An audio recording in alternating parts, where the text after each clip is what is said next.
السلام علیکم ورحمۃ اللہ وبرکاتہ۔ رب اشرح لی صدری ویسر لی امری واحلل عقدۃ من لسانی یفقہوا قولی۔ پارہ نمبر 14 سورہ النحل اور آیت نمبر 35 سے۔ اس سے پہلے میں یہ آپ کو بتاتی چلوں کہ اس آیت کے اندر آپ لوگوں کو مشرکین کے خیالات کا اظہار کے بارے میں پتہ چلے گا۔ اعوذ باللہ من الشیطان الرجیم، بسم اللہ الرحمن الرحیم۔ وقال الذین اشرکوا لو شاء اللہ ما عبدنا من دونہ من شیء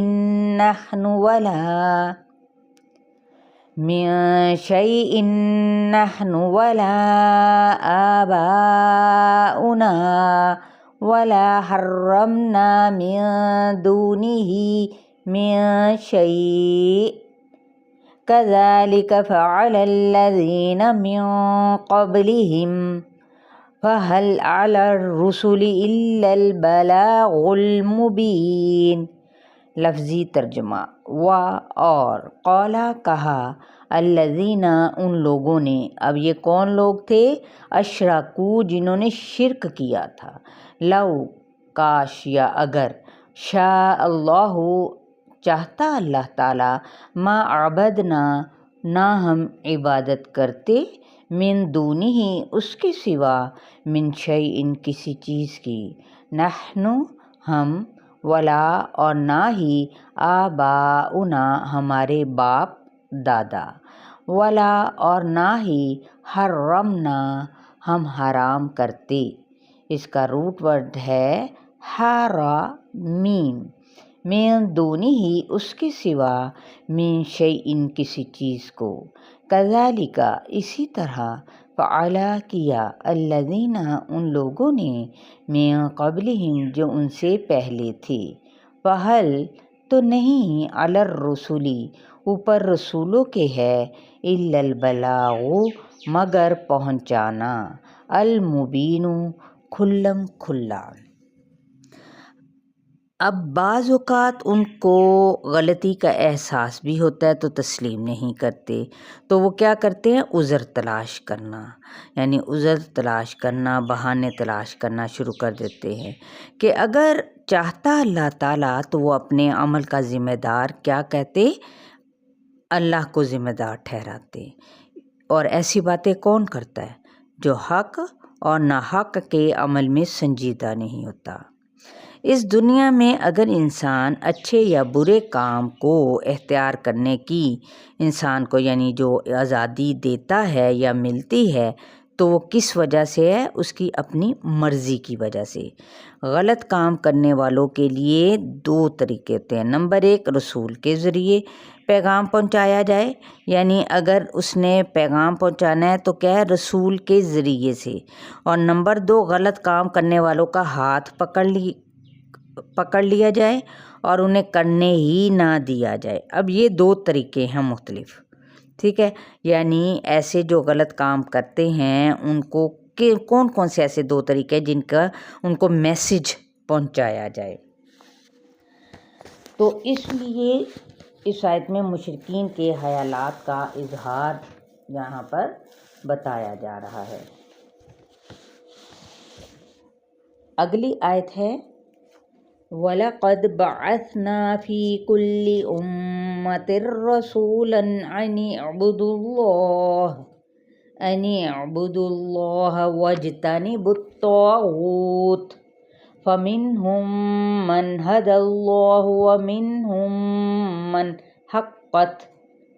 وَمِنْهُمْ مَنْ حَقَّتْ عَلَيْهِ الضَّلَالَةُ فَسِيرُوا فِي الْأَرْضِ فَانظُرُوا كَيْفَ كَانَ عَاقِبَةُ الْمُكَذِّبِينَ۔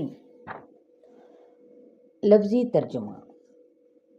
وَلَقَدْ اور البتہ تحقیق، بَعَثْنَا بھیجا ہم نے، فی کل امت ہر امت میں، رسولاً ایک رسول کو، ان اعبدوا اللہ کہ عبادت کرو اللہ کی، وجتنبو جیم نون با اور بچو کس چیز سے الطاغوتا طاغین یا طاغوت سے یہ سرکش طاقتوں سے فمنہم تو ان میں سے بعض ایسے ہیں من ہدی اللہ جن کو ہدایت دی اللہ تعالیٰ نے ومنہم اور ان میں سے بعض من جو حقت سچ ہو گئی علیہ الضلالۃ اس پر گمراہی فسیرو پس چلو پھرو فی الارض زمین میں فانظرو تو دیکھو کیفا کس طرح کانا ہوا عاقبت انجام المکذبین کن لوگوں کا جھٹلانے والوں کا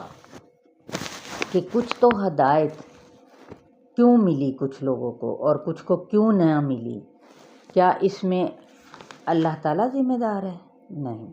اللہ کا جو قانون ہدایت ہے وہ کیا ہے کہ جو آگے بڑھے گا اس کو اللہ تھام کر اپنا راستہ دکھائے گا اور جو سنجیدگی کے ساتھ آنا ہی نہ چاہے تو اسے ہرگز سیدھی راہ نہ دکھائے گا.